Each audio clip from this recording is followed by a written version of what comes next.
I never liked parties. I liked quiet places.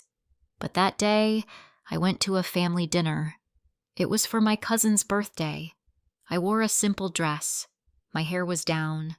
I didn't want to stand out. I just wanted to eat and go home. That night changed my life. My name is Meghan. I was 25 years old.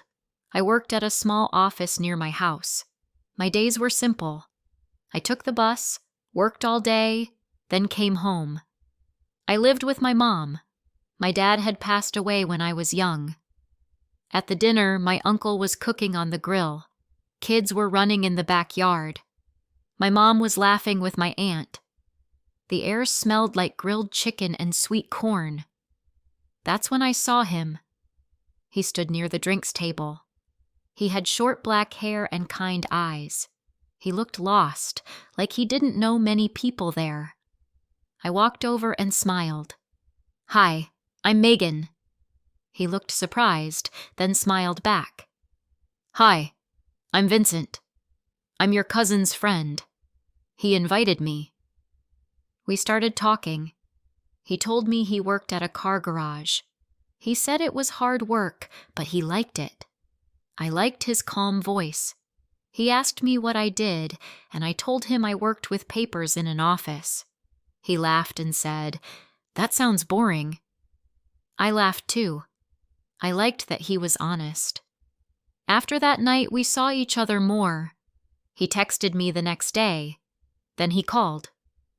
1 week later, we had our first coffee together. It was small and quiet, like I liked. We talked about small things, food, music, movies.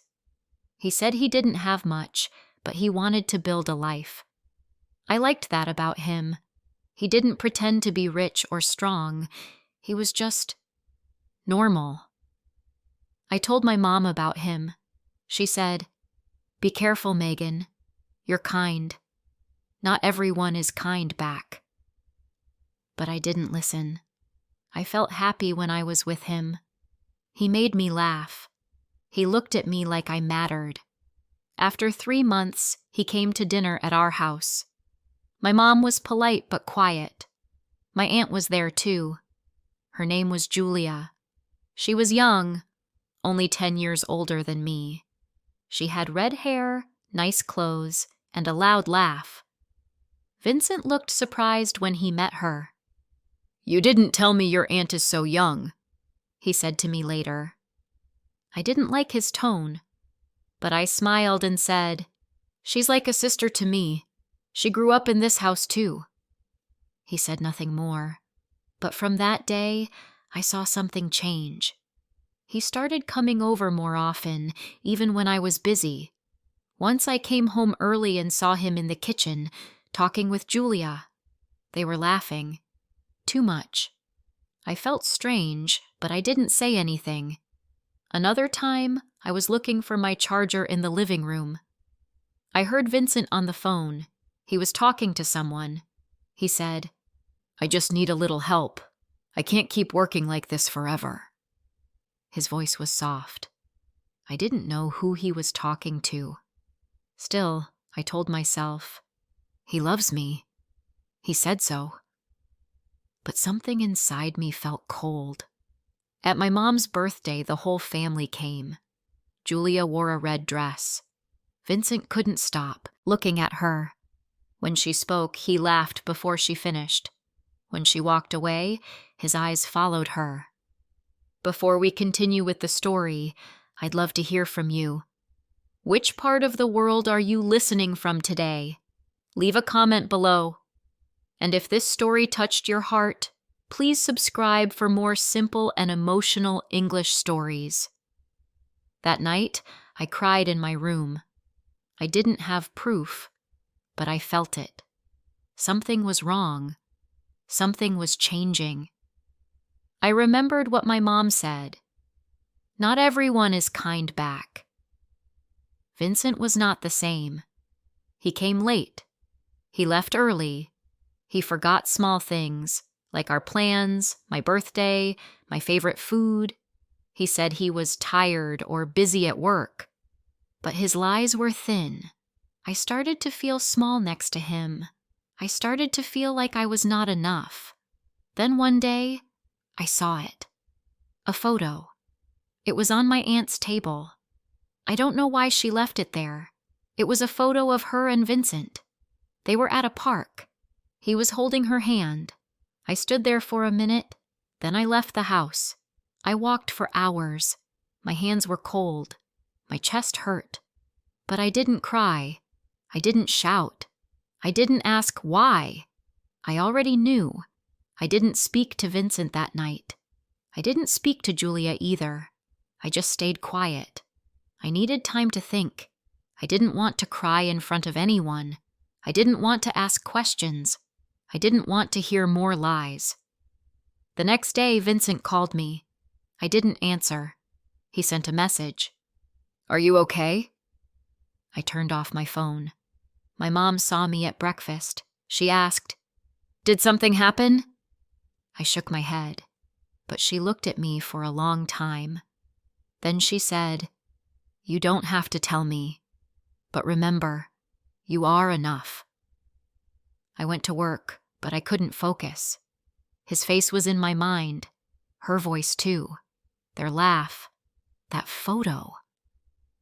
In the evening, I sat in the park alone. I thought about our first meeting, that family dinner, that smile, that first coffee. Was it all a lie? Or did he change along the way? I didn't know, but I knew one thing. I didn't feel safe with him anymore. I didn't feel loved. I walked home with heavy steps, but my heart felt lighter. I was starting to see things clearly. That night, I wrote one short message. I saw the photo. Don't call me again. I sent it to Vincent. Then I deleted his number. I looked in the mirror.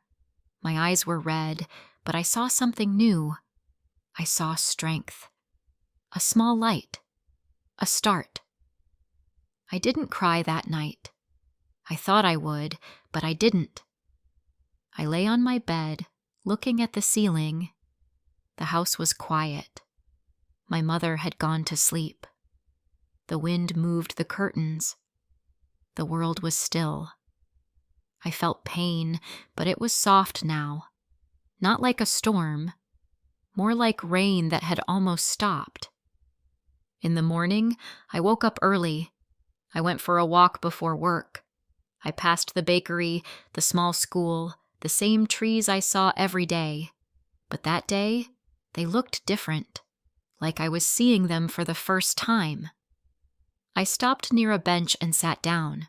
I looked at my hands. I thought about the things I had done for Vincent, the meals I cooked, the time I gave, the words I shared, all real, all honest. But he chose someone else. He chose Julia. At work, my friend Clara noticed something. "You okay?" she asked. I gave her a small smile. "Not really," I said. She sat beside me. "Want to talk?"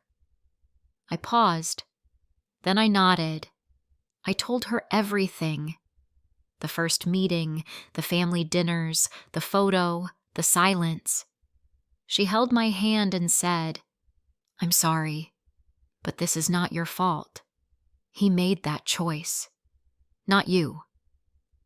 Her words stayed with me. They felt like truth, like fresh air. Days passed. Vincent did not reply to my last message. Julia did not come to our house. My mother did not ask more questions. I think she knew I needed space. I started doing small things for myself. I cleaned my room. I bought new bed sheets. Light blue, like the sky. I cooked my favorite soup, just for me. I watched old movies and laughed out loud, and slowly, I felt okay again. One Sunday, Clara called. "Come with me to the market," she said. "Just a short walk." I said yes. We walked past food stalls and flower shops. I saw people smiling, talking, holding hands. For a moment, I felt a little sad again. But then, I saw a man selling books on a table. He was smiling and talking to people as they passed. He looked at me. "Want to see something funny?" he asked. He held up a small book with a cat on the cover. I laughed. "Maybe later," I said. Clara smiled at me. "He's cute," she said. "Stop," I said, laughing again. But as we walked away, I looked back. He was still smiling. I didn't know his name, but I remembered his smile. A week later, I saw him again. This time near the park. He had the same table, the same books. He looked up and smiled again. "You again," he said. "You didn't take the cat book." "Still thinking," I said. He reached out and gave it to me. "Take it. As a gift." "Are you sure?" I asked. "Yes," he said. "You look like someone who needs a small gift." I took it and said thank you. His name was Daniel. He didn't talk too much. He didn't try too hard. He just stood there kind and calm. I liked that. Over the next few weeks, I saw him more. Sometimes at the market, sometimes at the park. We talked about books, weather, food. He never asked about my past. He just asked about now. It felt nice. One day he asked, "Want to have coffee?" I said yes. We sat outside a small cafe. The sun was warm. The street was quiet. He told me about his job, selling books from house to house. "Not many people buy," he said, "but I like it." I told him I worked in an office. He smiled. "That does sound boring," he said. I laughed. "You sound like someone I used to know." He smiled again. "Do I want to know him?" "No," I said. "You don't." And just like that, the past felt smaller. That night, I looked at the old photo of Vincent and Julia. I didn't feel pain. I didn't feel hate. I just felt done. Done with waiting. Done with asking why. Done with trying to fix what was never mine to fix. I put the photo away. Daniel and I talked more after that. He didn't make promises. He didn't say big things. But he showed up. He called when he said he would. He smiled when he saw me. He listened. That was enough. One night, I told my mother about him. She smiled. "He sounds nice." "He is," I said. She touched my hand. "And you? Are you okay now?" I thought for a moment. "Yes," I said. "I think I am." And I was. 2 months passed. The days became warmer. My heart did too. I didn't think of Vincent much anymore. I didn't wonder what he was doing. I didn't feel sad when I saw his old messages. I just felt nothing. And that was a good thing. Daniel and I kept seeing each other. We met for walks, coffee, and quiet talks. He never pushed me to speak, but he always listened when I did. I told him small stories about my life. I told him how I lost trust once. He didn't ask for names. He just said, "Thank you for telling me." One Saturday, we walked by the river. The sun was soft. The water moved slowly. Daniel stopped and looked at me. "You smile more now," he said. "Do I?" I asked. "Yes," he said. "And it suits you." I didn't know what to say. I just smiled again. That evening, I told my mother, "He makes me feel safe." She looked at me for a long time, then said, "You deserve that." I started doing new things too. I joined a dance class. I wasn't very good, but I laughed a lot. I met new people. I even helped a girl there who was shy, just like I had been. One day after class, Clara came to visit me. She looked excited. "Guess what I heard?" she said. "What?" I asked. "Vincent and Julia. They're not doing well. I heard they left town. Someone said they lost their apartment." I froze for a second. Clara continued. "He lost his job. She stopped talking to her family. I think they have no place to go now." I felt a strange feeling. Not joy, not sadness. Just quiet, like an old door finally closing. "Are you okay?" Clara asked. "Yes," I said. "I don't feel anything." And that was true. I didn't hate them. I didn't wish them pain. I just knew they made their choices, and now I was making mine. That night, I sat with Daniel again. We ate simple food, rice, beans, and sweetbread. We didn't talk much, but the silence was warm, not empty. He looked at me and said, "I like this life." "Me too," I said. I looked at his eyes and knew he meant it. He didn't want more. He didn't look around for something better. He was here, with me. Weeks passed. My birthday came. I didn't want a party, so Daniel took me to a small picnic spot near the woods. We ate sandwiches and watched birds fly past. He gave me a gift, a simple gold ring. "It's not a wedding ring," he said, "but maybe one day." I looked at the ring. My hands shook a little. My heart did too. Not from fear, but from something new, something like peace. I smiled and said, "Maybe one day." We didn't talk about the past after that. There was no need. The past was far away now, like an old song I didn't want to hear again. My mom grew closer to Daniel. She liked that he helped in the kitchen. She liked that he listened. Once I saw them talking in the garden. She was smiling. I stood at the window and watched them. It felt like family again. One evening, Daniel asked, "Do you believe in new chances?" I looked at him. I didn't before, but now I think I do. He took my hand. "So do I." A few months later, we planned a small wedding. Just close friends and family. No loud music, no big crowd. Just people who loved us. I wore a simple dress. Daniel wore a white shirt. My mom cried. Clara took pictures. We laughed a lot. I didn't invite Julia. I didn't think about Vincent.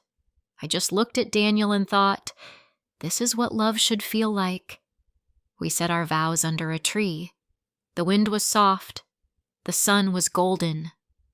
"I will be your friend, your heart, and your home," he said. "And I will stand with you in light and dark," I said. After the ceremony, my mother hugged me. "I'm proud of you," she said. That night, I lay in bed beside Daniel. The world was quiet. My heart was full. I whispered, "Thank you." He asked, "For what?" "For waiting," I said. He kissed my hand and said, "You were worth the wait." And in that moment I knew I was no longer broken. I was whole.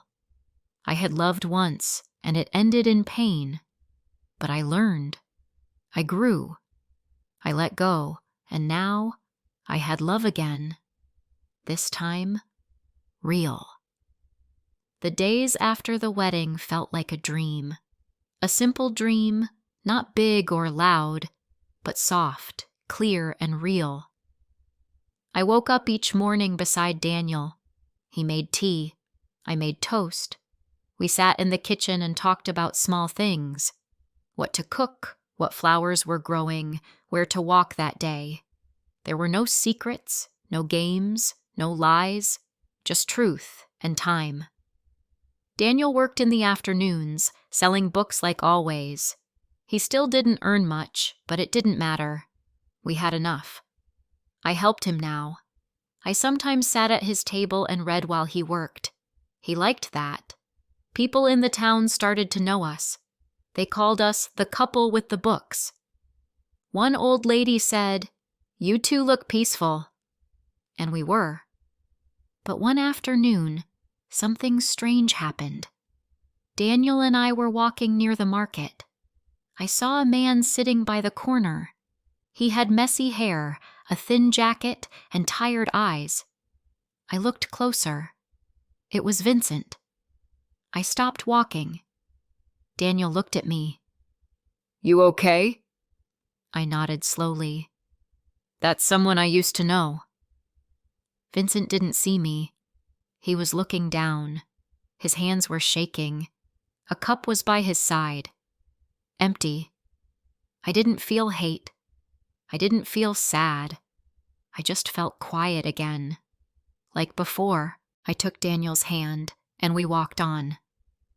Later that night, I sat on our bed and told Daniel, "That was him," I said. "The one who hurt me." Daniel didn't say much. He just took my hand and kissed it. "He looks lost," I said. "You are not," he said. I smiled. "No, I'm found." News about Julia came weeks later. Clara told me she had gone back to her mother's house. No job, no plans. She stayed inside most days. Her friends stopped visiting. Her smile was gone. I didn't feel happy to hear that. I felt done. Like her name didn't mean anything to me now.